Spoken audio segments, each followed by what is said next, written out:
पुण्यात बंद, मग वरळीत बंद आणि आज सोलापूर बंद. महापुरुषांसंदर्भात गेल्या काही दिवसात राज्यपाल आणि सत्तेत असलेल्या नेत्यांनी केलेल्या वादग्रस्त विधानांच्या निषेधार्थ महाराष्ट्रात सध्या राष्ट्रवादी काँग्रेससह महाविकास आघाडीतले पक्ष आक्रमक झालेत. राज्यातल्या अनेक भागात बंद पाळण्यात आला. आज सोलापुरातही बंदला व्यापाऱ्यांनी चांगलाच पाठिंबा दिला. तर शनिवारीही महाविकास आघाडीकडून निषेध मोर्चा काढला जाणार आहे. पण या सगळ्यात विरोधकांमध्ये सर्वात पुढे आहे तो राष्ट्रवादी पक्ष. मुळात अशा मुद्द्यांवरून विरोध प्रदर्शन करण्याची ही राष्ट्रवादीची पहिलीच वेळ नाहीये. 2003 साली अमेरिकन लेखक जेम्स लेनच्या पुस्तकावरून वादळ उठलं होतं. शिवरायांचा चुकीचा इतिहास सांगणाऱ्या जेम्स लेन विरोधात मोठा रोष होता.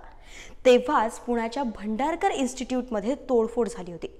पुढच्याच वर्षी हा मुद्दा विधानसभा निवडणुकीच्या केंद्रस्थानी राहिला आणि राष्ट्रवादीनं या मुद्द्यावरून रान उठवलं. 2004 सालच्या त्या निवडणुकीत राष्ट्रवादीला विक्रमी जागा मिळाल्या. 71 जागा जिंकणाऱ्या राष्ट्रवादीची ती आजवरची सर्वोत्तम कामगिरी ठरली.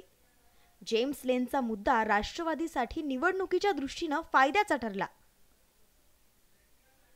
2024च्या विधानसभा निवडणुकीला आता 2 वर्ष उरली आहेत. त्यातच राष्ट्रवादी पुन्हा एकदा छत्रपती शिवाजी महाराजांच्या मुद्द्यावरून आक्रमक झाली आहे. हर हर महादेव चित्रपटाला केलेला विरोध असो की त्यानंतर राज्यपालांच्या वक्तव्याचा केलेला निषेध, प्रत्येक वेळी राष्ट्रवादी मैदानात उतरली. त्यामुळे या सगळ्याचा फायदा राष्ट्रवादीला आगामी निवडणुकीत होणार का?